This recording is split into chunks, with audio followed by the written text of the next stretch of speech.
What is going on, everybody? Go ahead and just ignore that fancy little intro video that I made. Had to do a little bit of vehicle switching around. Figured I'd get a video of it. So I actually haven't been able to ride this thing in almost a week.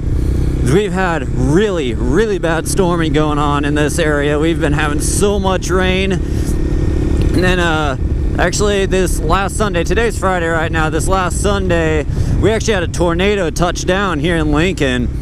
It's just like all of a sudden my friend and I, we were out riding around in a Jeep that she was looking at buying. The dealership basically just kind of tossed her the keys for the weekend, so we were out driving around in it, and it, like, all of a sudden the tornado sirens and stuff started going off around here. We're like, well, what's going on? Like, I know there's a chance of some severe thunderstorms, but the sirens are going off. Then I got the little notification on my phone that said tornado warning until like 6:30, take shelter immediately. So we're like, oh shit, we should probably go take shelter. Unfortunately, we were on my part of town, so I was like, well, here, let's just head over to my house. We were gonna hang out there for a little while, and then it started downpouring and hailing really bad. Winds were gusting really bad, so I immediately had to throw my bike in the garage, and I had to get my car in the garage and everything.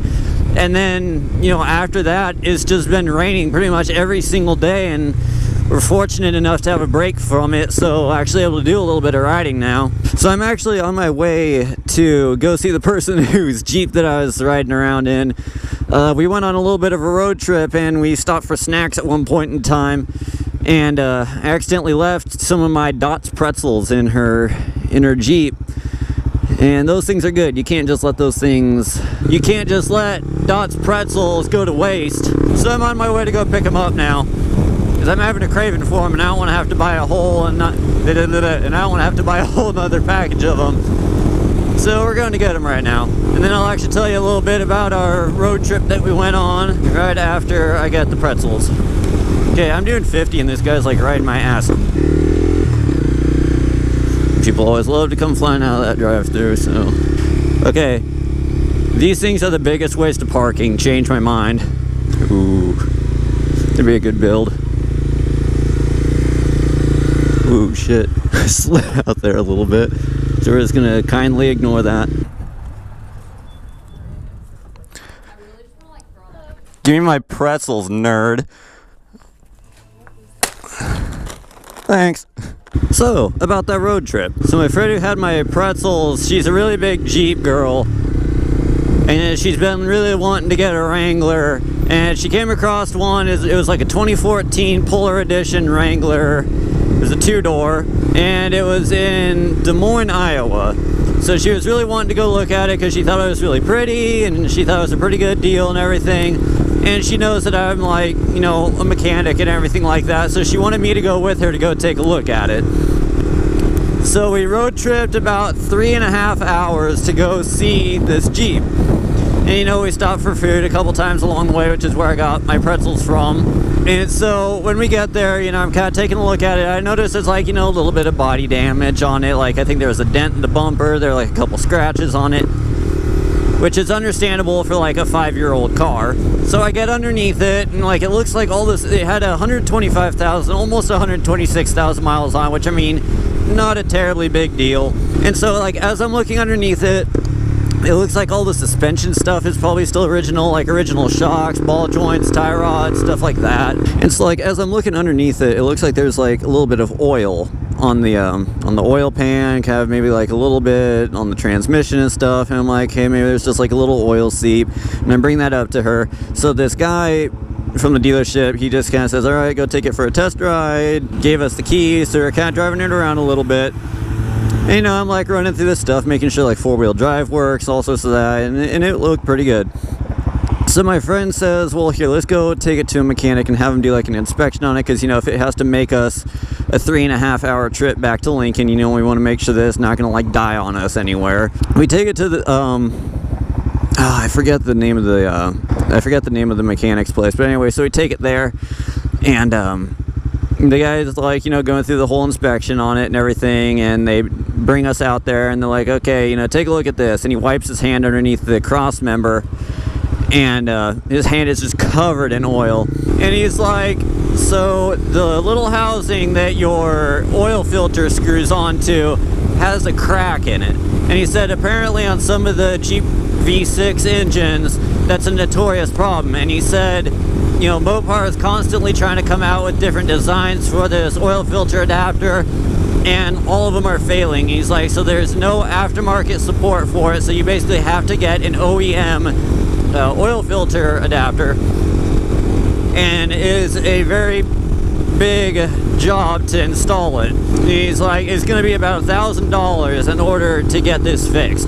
He's like, take that back to the dealership, use that as some of your negotiation. And so we go back to the dealership and we talk to the guy. He's like, oh, how'd your test ride go? And we're like, well, we took it to a mechanic, and he said that it has a really bad oil leak. And the dealer's like, oh, that's bullshit. There's not a drop of oil underneath that thing. So I lay underneath the Jeep and I wipe my hand on the cross member, and it's also covered in oil. And he's like, oh yeah, well, you took it to this place, you know, they're always going to find something wrong with your car. It's like, that's how they make their money. And I mean, he has a good point there. However, there's an oil leak. GTO, nice.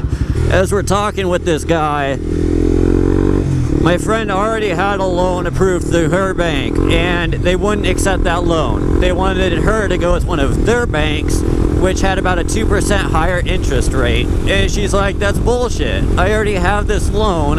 I'm not going to go with one that's going to give me a higher interest rate. And then they also would not budge on the price of this Jeep.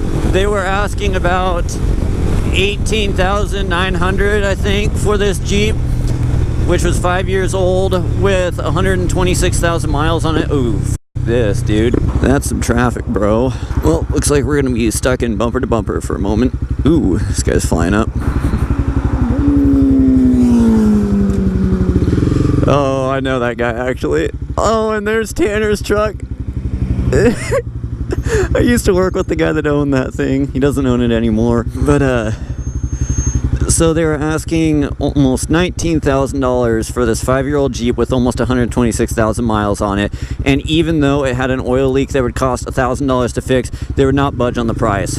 So we had to walk that day. And on the way back, my friend was like, well, do you think that I should, you know, maybe call them back in a couple days and tell them that we'll buy it if we get it fixed? And I was like, no, don't even give it a second thought, dude. If they're not willing to work with you, why should you work with them? And I was like, you know, and also then you're also gonna have to drive another 3.5 hours to go get it again. I was like, I can about guarantee you can find one better, a lot closer. I don't even know where I'm going. We're just gonna explore at this point. Oh god, that was a huge bump. Maybe this doesn't go anywhere. No, it does not. So then about a day later, she stopped at a Jeep dealership here in Lincoln, and that was when she got tossed the keys to that one that she was able to take for just like the weekend. Oh my god, that's a huge bump. I know there's some way you can get to kind of a cool neighborhood back behind here, but I don't know how. So screw it. We're just gonna turn back around. So that's kind of why I really don't like privately owned dealerships, because I have heard nothing but horror stories from them. So we've been trying to find her a pretty good Jeep now. She's found a couple that we're gonna go take a look at, and we'll see what we can get figured out. Well guys, thanks for checking out my video. Go ahead, get the video a like and subscribe while you're at it. Thanks for watching, and we'll see you guys later.